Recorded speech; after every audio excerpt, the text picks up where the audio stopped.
અને મંદિર તો બહુ સરસ છે જો કેવું મસ્તનું મંદિર છે ને આખું મંદિરનું લોકેશન જ બહુ સારું છે જોઈ લો તમે બતાવો આ રીતનું કંઈક લોકેશન છે જાળી છે ફરતી ને અહીંયા ડંકો છે તો આપણે ડંકો પણ વગાડી નાખ્યો અને આ આવે છે ને દાડમાં દાદાનું મંદિર છે ન્યાય હું પગે લાગી ન્યાય પગે લાગી લો હું તો લાગી લીધો છું પગે આપણે તો પગે લાગી લીધા છે એ મિત્રો એ લાગી લીધી પગે અને અહીંથી પછી આમ બહાર જવાનું છે તો અહીંયા પણ જો અહીંથી તમે બહાર નીકળો ને આમ આ રીતે તો ઓલે પણ આ બાકડા પણ છે જો બાકડા છે પછી અહીંયા ગુનો છે ગુનો જોઈ શકો છો તમે આ રીતે બોલો આ સુધી પાણી પોગી જતું હશે ને હે આમાં પાણી પોગી જતું હશે ને અરે પાણી આવે ત્યારે તો બહુ ઝાઝુ પાણી આવે છે યાર બહુ મસ્ત છે જો અહીંયા આ બાજુ અહીંયા બેહાય એવું છે અહીંયા ફોટા પાડ્યા જેવું લોકેશન સારું છે મસ્ત છે કાંઈ ઘટે નહીં જો અહીંયા પણ મંદિર છે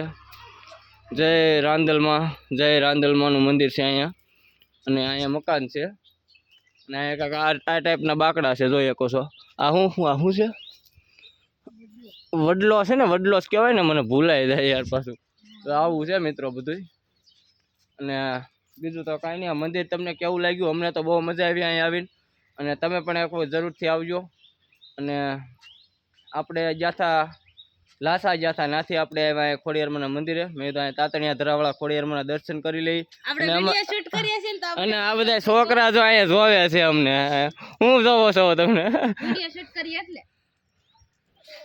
વિડીયો હે કાંઈ બોલવું છે તમારે તમે ક્યાં રહ્યો છો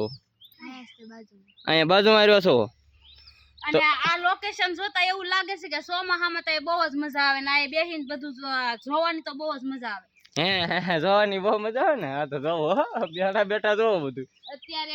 આમ પાણી ભર્યું હોય ને આયા તો એ બહુ મજા આવે હે પાણી ભર્યું હોય ત્યારે નકર ન આવે મજા આવે ને પણ એમ કે પાણી ભર્યું હોય કાંઈ વાંધો મિત્રો ઘડી હસી મજાક કરીને મજા આવે ને યાર બહુ મજા આવે એવું કાંઈ ઘટે નહીં આમ શાંત વાતાવરણ છે તમે એક વખત આવો ને તો